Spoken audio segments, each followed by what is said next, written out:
My dear friends, welcome in Vision chemistry classes. आज की class में पढ़ेंगे चैप्टर सॉल्यूशन से एमसीक्यू टाइप क्वेश्चंस पढ़ेंगे। एमसीक्यू टाइप क्वेश्चन पढ़ेंगे, मल्टीपल चॉइस क्वेश्चन, जिसे वन वर्ड स्टाइल का मैंने आपको आंसर बताने की कोशिश किया है। ठीक है, तो ध्यान दें, चैप्टर सॉल्यूशन से एमसीक्यू टाइप के क्वेश्चन पढ़ेंगे और सबसे मजेदार बात यह है कि इन्हीं क्वेश्चंस में से एग्जाम में आएगा। तो ध्यान देंगे, आप लोग वीडियो को पूरा देखेंगे। ओके, इन्हीं क्वेश्चन में से एग्जाम में आएगा। ध्यान रखना, इस चैप्टर से जो क्वेश्चन मैंने बताया है, तो इस चैप्टर के जो क्वेश्चन आएंगे तो इन्हीं क्वेश्चन आएंगे। ध्यान देंगे। ओके, तो चैप्टर सॉल्यूशन के एमसीक्यू टाइप क्वेश्चन देखते हैं, इनका डिटेल। ओके, और इसके पहले जिन लोग मेरे चैनल में नए हो तो चैनल को जरूर सब्सक्राइब कर लीजिए और देखिए एमसीक्यू टाइप के क्वेश्चन चैप्टर सॉल्यूशन से। ओके, तो देखिए यहां पर चैप्टर सॉल्यूशन से एमसीक्यू टाइप क्वेश्चन की बात कर रहे हैं, जो कि एग्जाम के लिए बहुत इंपॉर्टेंट है। जरूर सीखना इनको। ओके, तो यहां पर देखें, most important question MCQ type देख रहे हैं।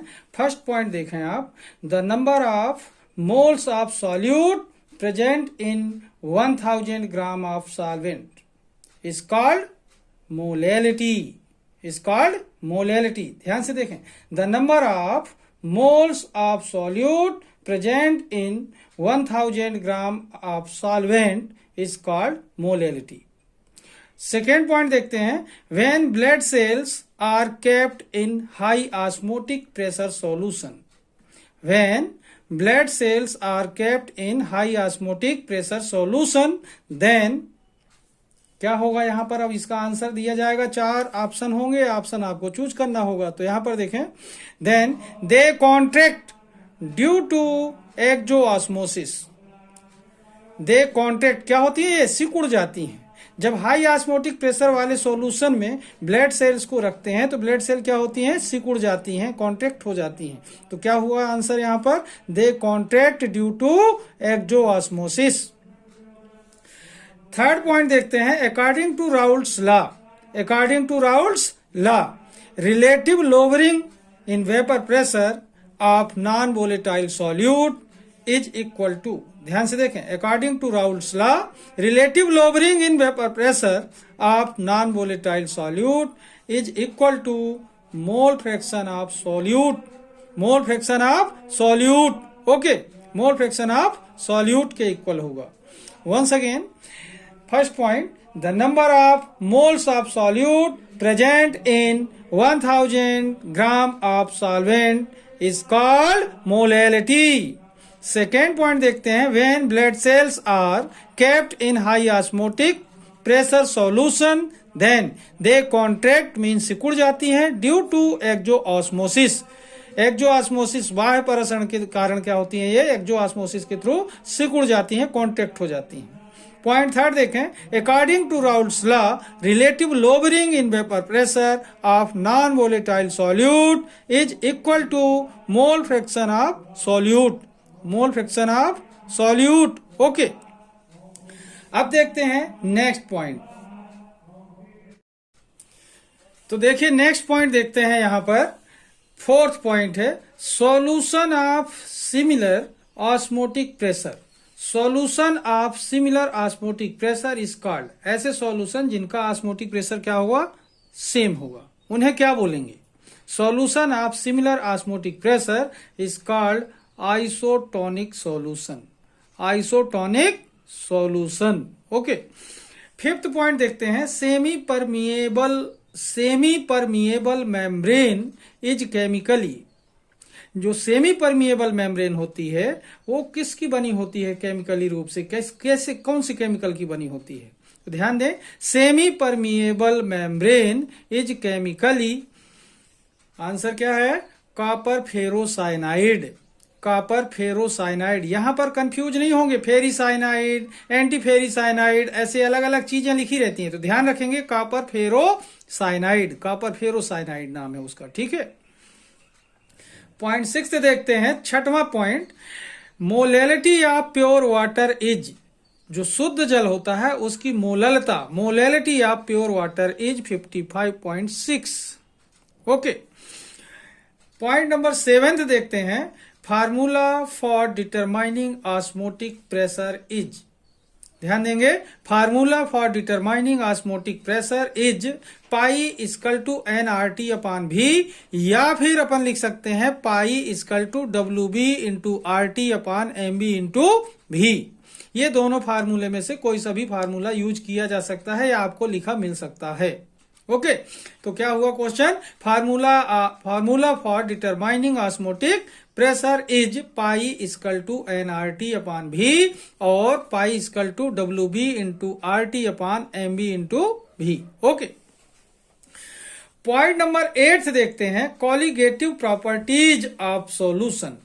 Colligative properties of solution depends upon, मतलब जो कॉलिगेटिव प्रॉपर्टी है सॉल्यूशन की किस पर डिपेंड करती हैं, ठीक है, नेचर पर सॉल्यूट पार्टिकल के, या उसके मास पर यानी कंसंट्रेशन पर, किस पर डिपेंड करती हैं। तो colligative properties of solution depends upon number of solute particles, depends upon number of solute particles, solute particles के कंसंट्रेशन पर डिपेंड करती है, उनके number of moles per depend करती हैं, उनकी क्वांटिटी पर डिपेंड करती हैं, नंबर ऑफ सॉल्यूट पार्टिकल्स पर डिपेंड करती हैं, ठीक है, कॉलिगेटिव प्रॉपर्टी। एक बार फिर से देखिए, फोर्थ पॉइंट क्या है, solution of similar osmotic pressure is called isotonic solution. Fifth point, semi permeable membrane is chemically copper ferrocyanide. Point 6, molality of pure water is 55.6। Seventh point, formula for determining osmotic pressure pi equal to nRT upon V और pi equal to WB into RT upon MB into V. Eighth point, colligative properties of solution depends upon number of solute particles only, या तो number of solute particles बोले या number of moles of solute particles बोले या फिर concentration of solute particles बोले, बात एक ही होगी। ओके, अब देखते हैं नेक्स्ट पॉइंट। तो देखिए यहां पर पॉइंट 9th नंबर का देखते हैं, the mathematical expression for relative lowering in vapour pressure is XB equal to P0A minus PA upon P0A। XB equal to P0A minus PA upon P0A, Raoult's law है, ये ध्यान रखेंगे। The mathematical expression for relative lowering in vapour pressure is XB equal to P0A minus PA upon P0A।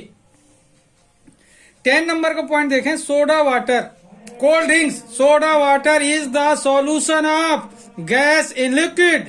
Soda water is the solution of gas in liquid, ध्यान देंगे कैसा solution है, gas in liquid.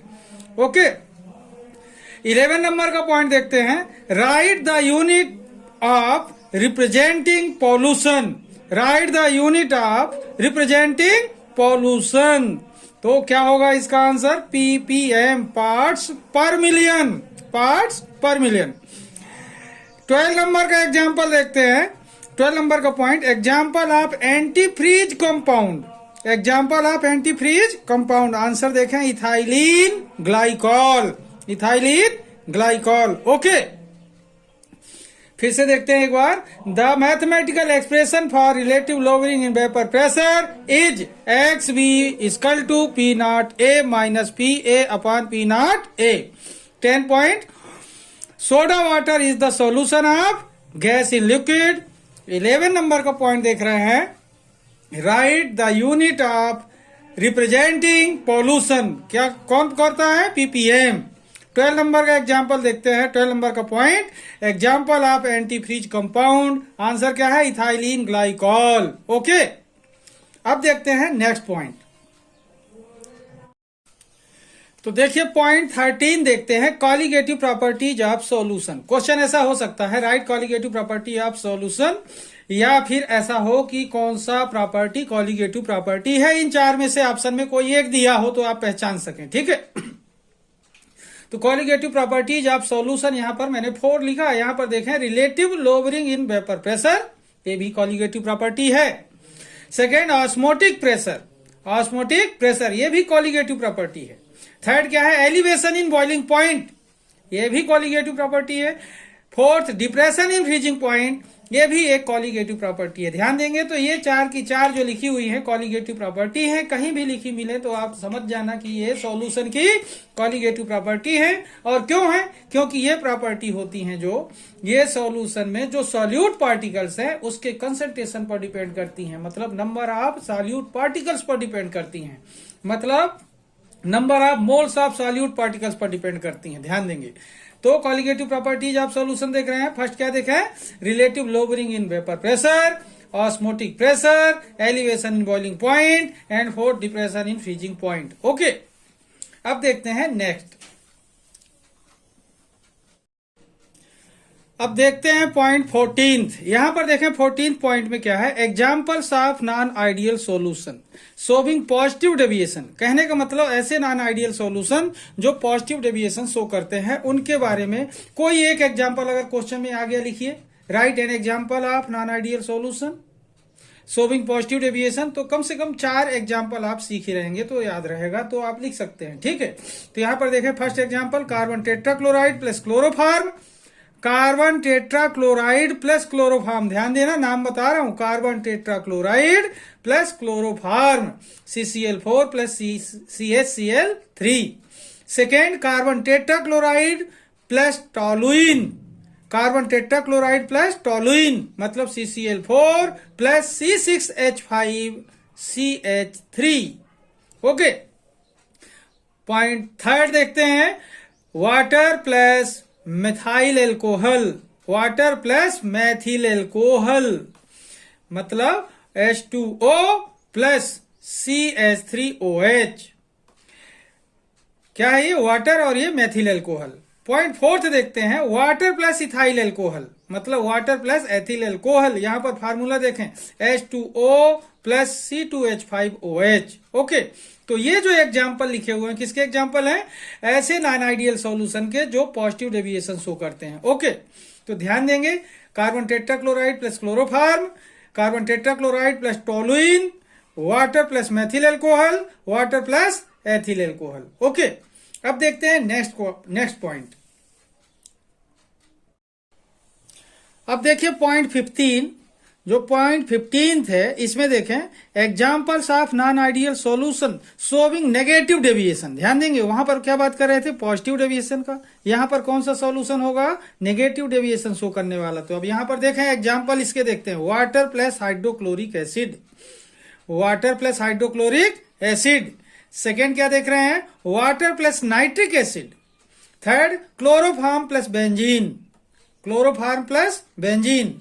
Fourth देख रहे हैं, chloroform plus acetone, chloroform plus acetone. Fifth देख रहे हैं, chloroform plus ethyl alcohol chloroform plus diethyl ether, chloroform plus diethyl ether. Okay, एक बार फिर से देखें, ये नेगेटिव डेविएशन शो करने वाले हैं। तो यहां पर देखेंगे वाटर प्लस हाइड्रोक्लोरिक एसिड मतलब H2O प्लस HCl। सेकेंड क्या है? वाटर प्लस नाइट्रिक एसिड मतलब H2O प्लस HNO3। थर्ड क्या है? Chloroform plus benzene CHCl3 plus C6H6। Fourth क्या है? क्लोरोफार्म प्लस एसीटोन, फार्मूला क्या है? CHCl3 plus CH3COCH3।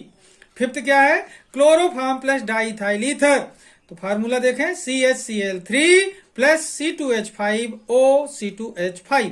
ओके, इस तरीके से देखा अपन ने पॉजिटिव डेविएशन शो करने वाले और साथ में इसके पहले नेगेटिव डेविएशन शो करने वाले। ओके, अब देखते हैं नेक्स्ट पॉइंट। अब देखें पॉइंट 16 देखते हैं, minimum boiling azeotropes, minimum boiling azeotropes. तो यहां पर देखें इसका example, water plus ethyl alcohol, water plus ethyl alcohol. तो अब यहां पर देखें ऐसा ही एग्जांपल अपन ने देखा है किसमें? नेगेटिव डेविएशन और पॉजिटिव डेविएशन शो करने वाले नॉन आइडियल सॉल्यूशन के। ठीक है, तो यहां पर क्या चेंज मिलेगा आपको? अगर मिनिमम बॉइलिंग एजियोट्रॉप्स का एग्जांपल है तो अपन को ध्यान देना है कि वाटर प्लस C2H5OH, लेकिन इसमें परसेंट दिया रहता है कितना इथाइल एल्कोहल का अमाउंट होगा। तो यहां पर लिखा है 95.4% इथेनॉल। अगर ऐसा परसेंट दिया होगा तब समझेंगे क्या है ये मिनिमम बॉइलिंग एजियोट्रॉप्स है ये एजियोट्रॉप्स का सॉल्यूशन है ये, ठीक है, एजियोट्रॉपिक मिक्सचर है ये।